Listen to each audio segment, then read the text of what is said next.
Ashamaar kafuun akka mul'atan kabajamtoota hordoftoota Ciffee miidiyaa nagaan keenya kabajaa bakka jirtanitti isin haa ga'u jechaa oduu odeeffannoo jimaata har'aa isin biraan ga'uuf qabannee dhiyaannee jirra hanga xumuraatti nu faana turan affeerraa keenya.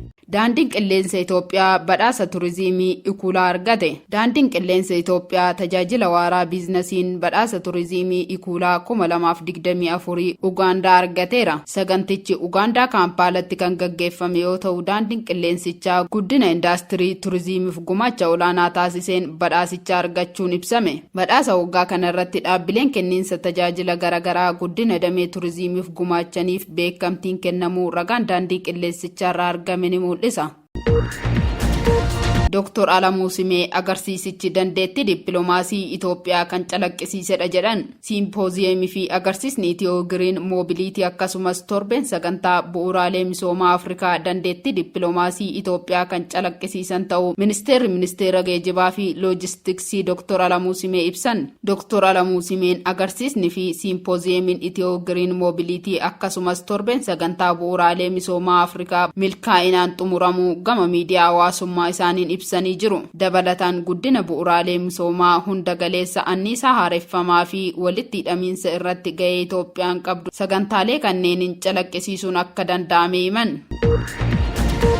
Itoophiyaa fi Azerbaajaan tumsa garlamee isaanii cimsuuf sadarkaa ministeerotaatti komishinii waloo hundeessuuf waliigalan. Itoophiyaa fi Azerbaajaan tumsa garlamee cimsuuf haala isaan dandeessisu uumuuf sadarkaa ministeerotaatti komishinii waloo hundeessuuf waliigalteerra ga'anii jiru. Marichi kan kaayyeffate walta'iinsa biyyoota lamaanii dameewwan ijoo adda addaa kanneen akka daldalaa, investimentii fi filannoowwan anniisaa magariisaa dabalatee cimsuuf ta'uu ibsameera. Walitti dhufeenya biyyoota lamaanii daran cimsuuf bu'uurri hojii diriirfamuun kan barbaachisu ta'uutu himame. Maricha irratti qaamonni lamaan tumsa garlamee fi tumsa gamdanuu Itoophiyaa fi Azerbaajaan gidduu jiru cimsuuf kan hojjetan ta'uus akeekaniiru. Qondaalonni olaanoon mootummaa Azerbaajaan fi hawaasni daldala Itoophiyaa akka daawwatan waliin hojjechuuf kutannoo akka qaban agarsiisaniiru. Biyyoonni lamaan hariiroo daldalaa isaanii cimsuu fi faayidaa waloo isaanii irratti hundaa'uun muuxannoo akka wal jijjiiran marii kana irratti ibsameera. Kana malees walitti dhufeenya biyyoota lamaanii cimsuuf sadarkaa ministeerotaatti komishinii waloo hundeessuuf waliigaluu isaanii odeeffannoon hawaasummaa imbaasii Itoophiyaa Ankaaratti argamu ni mul'isa.